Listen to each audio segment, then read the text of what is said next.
In this video, we're answering the most common questions I get about baking chocolate cake for the first time. All in one place. Hi, I'm here. This is my channel, and today I have 20 tips to share with you. These are the things I wish I knew before I started baking chocolate cake from scratch, including what kind of recipe to start with, how to troubleshoot common problems, and even some little tricks to make your life easier. I've been asked every single one of these questions, so I know they're helpful. So let's jump in, starting with number 1.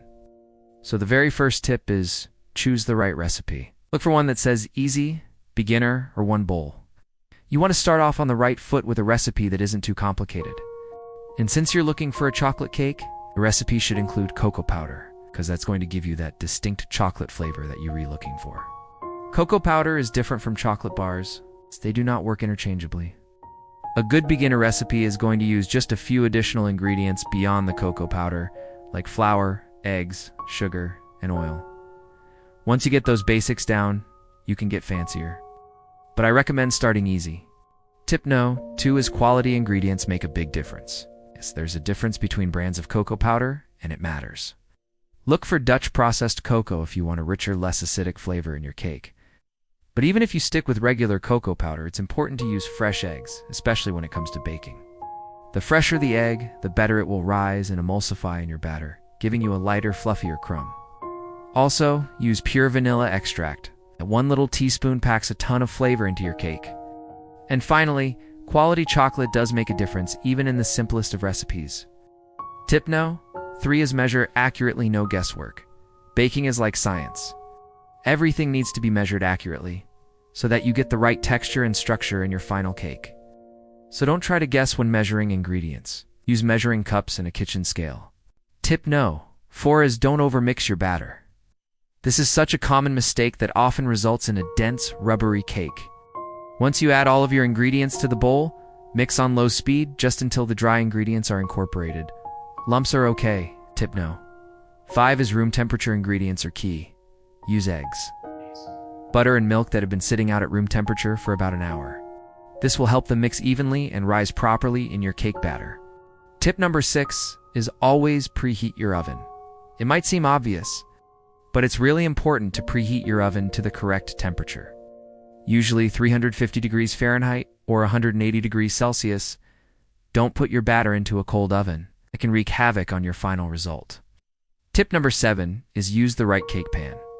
For beginners, I recommend an 8 or 9-inch round pan. There are 2 common sizes for round cake pans, so make sure to read the recipe to see which one it calls for. Also, metal pans bake more evenly than glass. So if you're having trouble with cakes sticking or not baking evenly, try switching to metal pans. Tip no. 8 is grease and line the pan properly. It's really important to grease the sides of the cake pan with either butter or non-stick spray. Otherwise, your cake will stick and be almost impossible to get out of the pan. But you also want to line the base of the pan with a piece of parchment paper, which you can cut to the correct size or shape using kitchen shears. Parchment paper helps prevent the cake from sticking to the bottom of the pan as well. Tip number 9 is don't open the oven too soon.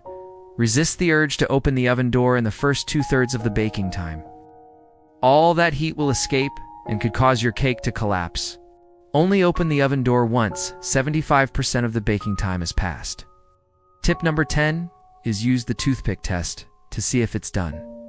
When the cake is done baking, it will be firm to the touch, and a toothpick inserted into the center of the cake will come out clean or with a few crumbs. If batter still sticks to the toothpick, bake the cake for a little longer. Tip number 11 is let it cool before frosting. This is a huge mistake that I see beginners make. A hot cake soaks up the frosting, making it runny and thin, and then it melts all over your cake. Let the cake cool completely on a wire rack before attempting to frost. Tip number 12 is simple chocolate buttercream wins. When you're just starting out, don't go too crazy with your frosting recipe. Start simple with a basic buttercream made with butter, powdered sugar, cocoa powder, and a splash of milk or cream. It's easy to make and delicious.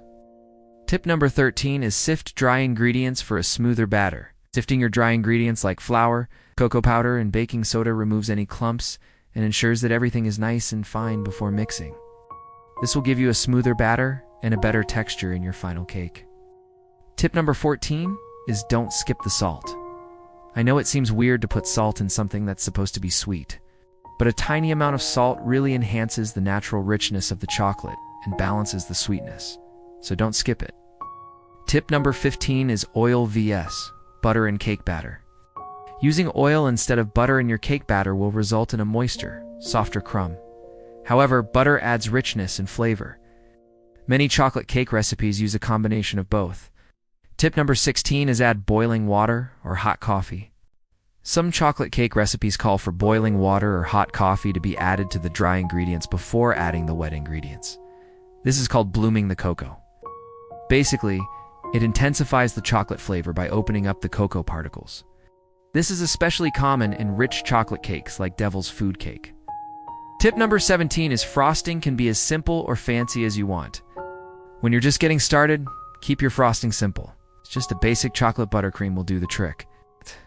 Once you feel comfortable with frosting, piping, sprinkles, ganache, or layered designs are all fun options to make your cake extra special. Tip number 18 is clean as you go. Cleaning your bowls and utensils after each use prevents cross-contamination of ingredients. It also reduces the chance of having a really messy mistake in your final product. Keeping a clean station makes baking so much more enjoyable. Tip number 19 is practice makes perfect. Your very first cake won't be perfect, and that's okay. It's part of the process. With each cake you bake, you'll get better at knowing when it's done, how long it needs to bake, how to achieve the right texture. Each cake is a learning opportunity, so have fun with it. And finally, tip number 20 is enjoy the process. Baking should be fun and enjoyable, not stressful. So take your time, follow the recipe, enjoy the process, and savor the end result. Share it with someone you love. In the end, that's what matters most. I hope this video was helpful. Leave me a comment below and tell me what questions I did in cover that you'd like me to address in a future video. Happy baking!